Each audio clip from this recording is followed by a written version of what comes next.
Saat menjadi pembicara dalam seminar internasional peringatan 70 tahun Konferensi Asia Afrika atau KAA di Blitar, Jawa Timur, Sabtu 1 November 2025, Ketua Umum PDI Perjuangan Megawati Soekarno Putri meminta Kementerian Komunikasi dan Digital untuk menindak buzzer yang sering menyampaikan kebohongan. Megawati bilang, buzzer hanya mementingkan uang yang mereka terima tanpa mempertimbangkan kebenaran informasi yang disebarkan.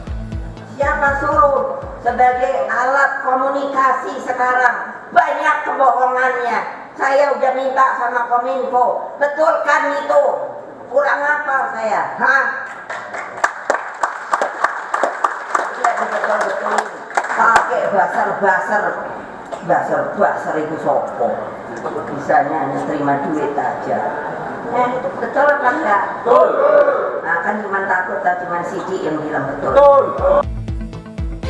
Sindiran Megawati terhadap buzzer bukan yang pertama kalinya. Sebelumnya, pada 11 Agustus 2025, Megawati bilang pernah meminta seseorang menyampaikan kepada Presiden Prabowo untuk menindak buzzer. Selain itu, saat jadi pembicara di Universitas Gadjah Mada 1 Oktober 2025 lalu, Megawati juga pernah mengkritik buzzer dengan keberatan yang sama. Tim Liputan, Kompas TV.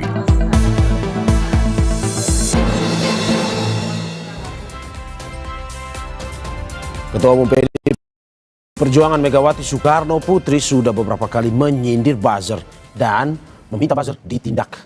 Seberapa besar dampak buzzer menggiring opini publik terhadap sebuah partai dan apa hanya di momen-momen tertentu saja? Kita bahas bersama juru bicara PDI Perjuangan Guntur Romli. Selamat pagi Mas Guntur. Selamat pagi, Assalamualaikum. Waalaikumsalam, terima kasih Mas Guntur sudah bergabung di Dialog Sapa Indonesia Pagi dan senior analis drone emprit Nova Mujahid. Selamat pagi Mas Nova. Pagi Mas. Terima kasih Mas Nova juga sudah bergabung di Dialog Sapa Indonesia Pagi pada hari ini. Saya ke Mas Guntur Romli terlebih dahulu. Mas Guntur, bagaimana Anda melihat Ibu Mega sudah beberapa kali memprotes kehadiran buzzer ini? Ada apa sebenarnya dengan kehadiran buzzer ini? Begitu mengganggu sekalikah Bu Mega dan juga PDIP? Ya, terima kasih. Pertama, apa yang disampaikan oleh Ibu Megawati Soekarno Putri terkait fenomena buzzer yang berbahaya itu, buzzer yang menyebarkan hoax, kebohongan, melakukan pembunuhan karakter, melakukan pecah belah, adu domba. Dan Ibu Megawati sendiri itu menjadi target dari serangan-serangan buzzer yang menyebarkan hoax dan kebohongan itu. Ya. Kalau kita misalnya googling saja hoax tentang Megawati Soekarno Putri, pasti ada versi hoax terbaru itu. Misalnya Ibu Megawati yang difitnah marah kepada Menteri Keuangan Purbaya. Ya. Itu kan hoax yang sekarang beredar. Ya. Dan itu juga disebarkan oleh buzzer. Ya. Atau sebelumnya ada fitnah kepada Ibu Megawati dipanggil oleh Prabowo terkait kasus korupsi. Atau dipanggil oleh KPK, ya, atau dituduh sebagai dalang demo akhir Agustus. Jadi kalau kita cek di Google bahwa banyak sekali hoax-hoax yang disebarkan oleh buzzer terhadap Ibu Megawati Soekarno Putri dan kepada PDI Perjuangan. Dan itu selalu munculnya berasal dari media sosial. Ya. Karena kami memang memberikan laporan secara lengkap ya terkait pemantauan media dan juga media sosial ke internal, apa saja hoax-hoax yang menyerang partai, yang menyerang Ibu Ketua Umum, yang menyerang Mbak Puan sebagai Ketua DPR, yang menyerang Sekjen, dan kami identifikasi bahwa hoax-hoax tersebut digerakkan secara terorganisir, secara profesional, dan tentu saja ini bukan gratisan, tapi ada upaya sistematik untuk membunuh karakter Ibu Megawati dan membunuh partai. Ya. Oke, Mas Guntur, berarti menyerang secara personal sekaligus juga fitnahan atau hoax berita bohong itu ya, yang dilakukan buzzer ini ya? Betul, dan itu digerakkan secara organisir ya. Misalnya di TikTok saat ini muncul kampanye hitam yang mendiskreditkan Presiden Soekarno. Ya, dengan isu-isu ya tentu saja tidak bisa dipertanggungjawabkan. Ya. Karena inilah yang menjadi keresahan Ibu Megawati sendiri. Begitu. Saya ke Mas Nova. Mas Nova, apakah betul dengan kegelisahan yang disampaikan oleh Mas Guntur Romli, terkait dengan serangan kepada Ibu Ketua Umum dan juga partainya sendiri. Ya, keresahan yang disampaikan Bu Mega dan tadi yang sudah dielaborasi oleh Mas Guntur itu sebenarnya berdasar. Karena kalau kita lihat dalam seminggu terakhir saja, Ya. konten-konten, komentar-komentar negatif terhadap PDIP dan Ibu Mega itu cukup ramai di media sosial. Ya. Memang tidak setinggi percakapan, tidak terlalu tinggi ya, tidak setinggi sampai puluhan ribu gitu. Ya.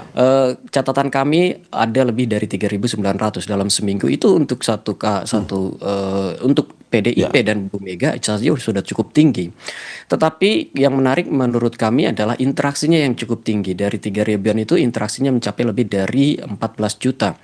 Ya. Nah, kalau kita lihat interaksi tertingginya di mana? Isinya itu ada pada komentar, selain juga share ya. Lalu kalau komentar memang seperti apa? Di situ ada justru sebagian besar komentarnya itu adalah kontra atau negatif terhadap pernyataan-pernyataan Bu Megawati. Lalu ada upaya untuk mendegradasi PDIP juga Pak Soekarno kayak seperti itu. Ya. Ini banyak sekali di kolom komentar.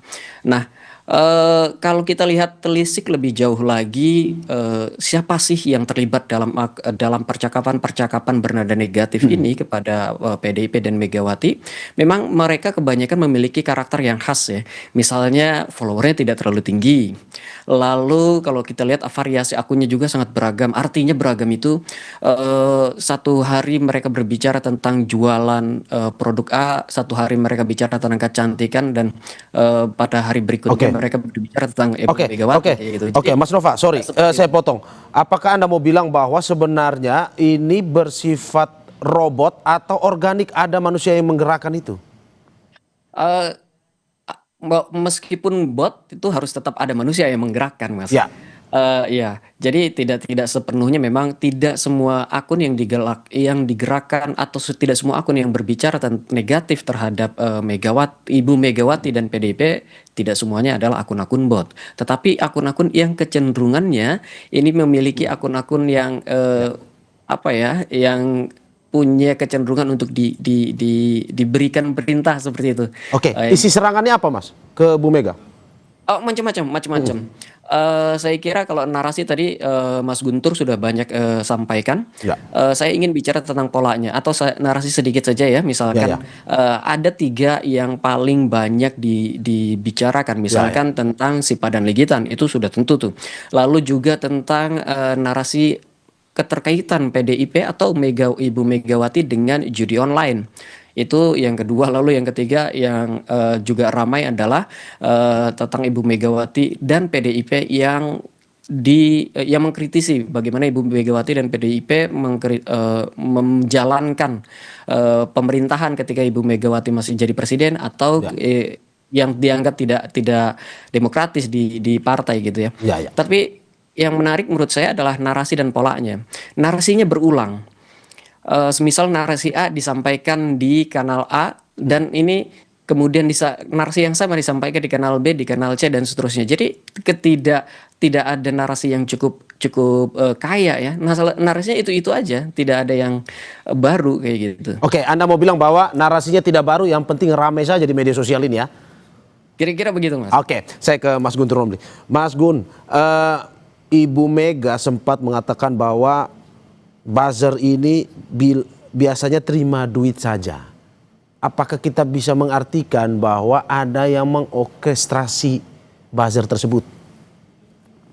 Ya, tentu saja kami yakin, Mas, bahwa ketika kami melihat bahwa serangan itu secara sistematis, kemudian seperti yang sampaikan Mas Nova tadi, bahwa itu hanya konten satu yang diulang-ulang, jadi buzzer ini kan semacam melaksanakan apa yang pernah diucapkan oleh Menteri Propaganda Nazi Hitler ya, Goebbels, itu yang bilang bahwa kebohongan yang diucapkan berulang-ulang suatu saat akan dianggap sebagai suatu kebenaran. Nah, fungsi buzzer itu menyebarkan kebohongan dan diulang terus agar suatu saatnya dianggap sebagai kebenaran.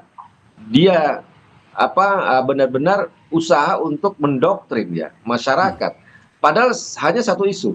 Dan kalau kita melihat ya bagaimana akun-akun yang sebelumnya dia jualan, nggak bicara politik, tiba-tiba komen secara aktif komen-komen politik di mana-mana. Dan kalau kita buka, Mas, website itu kan ada agensinya sendiri untuk bikin komen. Oke. Harganya 2.000 sampai 5.000 per komen, ya. Tinggal kalikan berapa mana akun yang mau diserang dengan komen-komen. Ini kan agensi yang sangat terbuka kalau kita bicara soal buzzer, ya. Oke. Ini kan soal jasa yang Oke. bisa kita pesan konten di mana saja, kemudian disebarkan kemana saja, dan kami melihat bahwa ada upaya itu untuk mendiskreditkan Ibu Megawati, mendiskreditkan partai, mendiskreditkan Bung Oke. Karno. Oke. Kalau kita lihat konten-konten yang tersebar di media Oke. sosial, dan ini bukan organik. Mas Guntur, kalau memang ada yang mengorkestrasi seperti yang dicurigai oleh PDIP, apakah PDIP mungkin sudah tahu ini berafiliasi kemana sebenarnya? Ya, kalau kami melihat ketika satu dua katakanlah ada konten yang kami laporkan, kemudian juga tidak ada tanggapan, ya. Kami melihat ini ada upaya bahwa ada backing, ya, dari kelompok tertentu yang mungkin punya jaring-jaringin kekuasa, ya, di pemerintah saat ini, ya, karena Berada di pemerintah saat ini? nggak bisa ditindak gitulah. Berada di pemerintah saat ini, kecurigaan Anda? Ya orang, maksud saya bukan pemerintahan dalam arti ya Presiden Prabowo, tapi ya mungkin ya yang ada di pemerintahan saat ini yang terancam dengan PDI Perjuangan pada tahun 2029 gitu kan, atau mungkin dari tokoh-tokoh kami sangat kritis terhadap orang-orang itu ya yang sekarang menjabat ya. Dan kami lihat ke situ. Karena kami juga melaporkan seperti Budi Ari yang memfitnah PDI Perjuangan terlibat dengan judi online, sampai sekarang nggak ada itu kelanjutannya di Mabes Polri. Ya ini kan udah resmi kami melaporkan Budi Ari, nggak ada kelanjutannya, apalagi kami hanya mau melaporkan buzzer-buzzer, ya. Ya kami semakin apatis ya bahwa ada upaya untuk sengaja membiarkan buzzer-buzzer ini menyebarkan fitnah, menyebarkan kebohongan, dengan memanfaatkan jaringan-jaringan yang ada di pemerintahan, ya. Saya kira Anda tahu lah, tokoh-tokoh PDI Perjuangan mengkritik siapa yang ada di pemerintahan saat ini, yang belum cukup umur, mengakali konstitusi, ya kan? Dan kita lihat ya, kritik-kritik PDI Perjuangan tetap absah sampai saat ini, dan lingkaran-lingkaran orang itu ya, sebelumnya bagian dari PDI Perjuangan kemudian kami pecat, ya. Kita lihat polanya ke sana, memang gitu loh. Berarti PDIP punya data, dalam arti pergerakan itu mengarah ke situ ya? Oh tentu saja Mas, kami bikin laporan secara rutin ya. Ya tentu saja kami juga memanfaatkan juga laporan dari eksternal seperti drone empit ya kalau yang terbuka laporannya. Tapi kami memantau media dan juga media sosial, ya khususnya hoax-hoax itu yang diproduksi polanya itu kemana, kan kelihatan Mas. Ada akun yang memuja-muja keluarga yang mengaku sebagai Raja Jawa, ya kan? Tiba-tiba dia menyerang, menyebarkan hoax terhadap PDI Perjuangan. Nah kan kita lihat, polanya kan kelihatan dari setiap akun itu. Dan itu kelacak, gitu kan. Kemana dia arah dukungannya, ya kan? Kemudian kemana dia menyebarkan hoax dan fitnah itu telacak, sangat mudah, Mas. Saya ke Mas Nova. Mas Nova, apakah betul memang ada yang mengatur serangan-serangan ke PDIP maupun juga ke Ibu Ketum? Kalau dilihat tadi narasi dan polanya memang yang berulang seperti itu, agak sulit mengatakan kalau ini tidak teratur, tidak terkoordinasi. Karena ciri-cirinya itu sahih sekali, sesuai dengan ciri-ciri aktivitas yang terkoordinasi. Itu tadi ya, narasinya berulang kayak gitu, tidak ada kekayaan narasi. Lalu juga kebanyakan coba memancing emosi tenimbang berdiskusi kayak gitu. Ini pola-pola yang sangat berulang. Lalu juga kalau kita lihat siapa-siapa saja akun-akun yang berbicara misalkan, itu ya patternnya itu masih dari tahun 2019, 2024 kemarin itu berulang sama gitu. Jadi agak sulit kalau mengatakan ini tidak ada yang mengorkestrasi. Tetapi mungkin pertanyaannya seberapa besar orkestrasinya.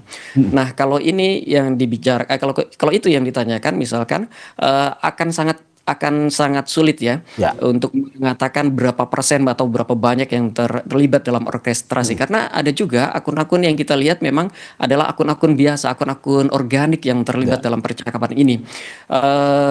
Kemudian pertanyaan berikutnya, apakah akun organik ini yang mendorong apakah akun organik ini terlibat ketika terlibat dalam percakapan itu karena dia mengikuti arus yang sudah terlanjur ada, ataukah dia yang mendesain percakapan itu? Saya kira kebanyakan memang mengikuti arus arus percakapan yang sudah terlanjur terjadi. Mas Nova, apakah memang ini bagian dari residu pilpres ataupun pilkada atau pertarungan politik kemarin? Kami melihat memang seperti tadi yang disampaikan Mas Guntur, itu ada seperti itu. Oke, dan apa maksudnya sebenarnya? Kan ini sudah selesai. Kalau misalkan tadi menyerang PDIP atau Ibu Ketua Umum, apa sebenarnya yang bisa Anda baca, analisis? Maksudnya untuk apa? Iya, saya kira begini ya. Pernyataan-pernyataan seperti ini, pernyataan yang negatif kepada Ibu Mega itu biasanya muncul ketika ada, seperti yang tadi disampaikan juga, ketika ada kritik terhadap satu pihak tertentu, yang ketika ada kritik atau ketika ada kebijakan-kebijakan yang dinilai tidak selaras gitu dengan garis partai gitu ya, garis partai. Nah, ketika itu terjadi, biasanya komentar-komentar negatif, postingan-postingan negatif ini muncul. Jadi saya kira kalau dianalisa apa sih yang melatar belakangnya itu, balik lagi ke situ tuh Mas.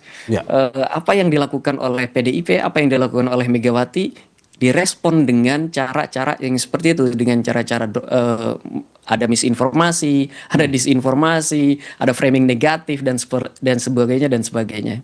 Oke, saya ke Mas Guntur Romli. Mas Guntur, Ibu Mega bahkan sempat mengatakan bahwa saya sudah bilang ke Kominfo, yang sekarang itu namanya Komdiji, untuk membereskan ini, tapi tidak selesai-selesai. Nah, kalau misalkan dari apa yang diketahui oleh PDIP, ini tidak selesai karena memang tidak selesai atau karena susahnya membereskan buzzer ini?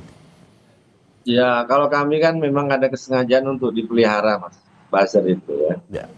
Ya, dengan tujuan apa ekonomis, apa untuk membuat pecah belah, untuk polarisasi politik gitu ya. Dan juga ya kami ya menduga mereka juga punya jaringan-jaringan kekuasaan saat ini yang mungkin dijadikan bahasa sebagai alat untuk mendiskreditkan partai kami ketika ini menjadi ancaman untuk 2029 ya. Yang sakit hati yang mereka yang dipecat dari PDI Perjuangan yang sekarang punya kekuasaan di pemerintah saat ini. Dan sangat kelihatan Mas, misalnya kita contoh aja lah, kalau di X itu kan sering pakai hashtag untuk menyerang partai. Kan hashtag itu kan tinggal kami tanya aja ke EI-nya X, Grok gitu kan. Hashtag ini siapa yang membuat memviralkan, kan udah langsung muncul tuh data-data akunnya, kemudian berapa persen botnya dan sebagainya. Dan itu terkonfirmasi ya. Itu kalau paling enak sih kalau kita itu mengecek ya. Kalau drone Emprit kan punya alat yang canggih. Tapi kalau saya sederhana aja di X saja pakai aja Grok gitu. Kalau ada hashtag ya, kita coba teliti mana yang organik, mana yang bot. 80%, 90% serangan pakai Mas Guntur, pada perjuangan itu hoax, itu dari bot. Kalau misalkan sudah, ini closing statement ya, kalau misalkan sudah sangat-sangat mengganggu, apa yang akan dilakukan PDIP ke depan? Singkat saja. Tentu saja kami lebih kepada edukasi digital, Mas. Seruan Ibu Megawati ya, dan membawain kepada persoalan publik agar kita bisa berdiskusi tentang bahaya buzzer. Tidak ujung-ujungnya laporan ke polisi atau pidana, tapi lebih ke bentuk edukasi. Tolong pemerintah juga harus sadar dengan bahaya buzzer ini. Itu sih, Mas. Mas Nova, sedikit singkat saja apa yang harus dilakukan ke depan kalau memang harus memberantas, tapi sebelumnya mencegahnya seperti apa? Singkat saja. Ya, sama, saya sepakat dengan Mas Guntur, edukasi digital itu sangat penting karena yang paling berbahaya dari buzzer ini kan framing negatif serta misinformasi dan disinformasi, dan itu disebar secara masif kayak gitu ya. Dan kalau kita lihat yang paling ramai itu hanya di beberapa kanal saja, ada di Facebook sama ada di TikTok kalau sekarang. Dan dari dua kanal itu yang saya kira butuh PR besar untuk terkait dengan edukasi digital. Terima kasih juru bicara PDI Perjuangan Guntur Romli dan juga senior analis drone Emprit Nova Mujahid atas apa yang disampaikan. Semoga ini bisa memberikan juga edukasi pencegahan agar buzzer, fitnah dan juga hoax ini tidak terjadi lagi di masa mendatang. Terima kasih sekali lagi Bapak-bapak. Sehat-sehat selalu. Terima kasih. Assalamualaikum.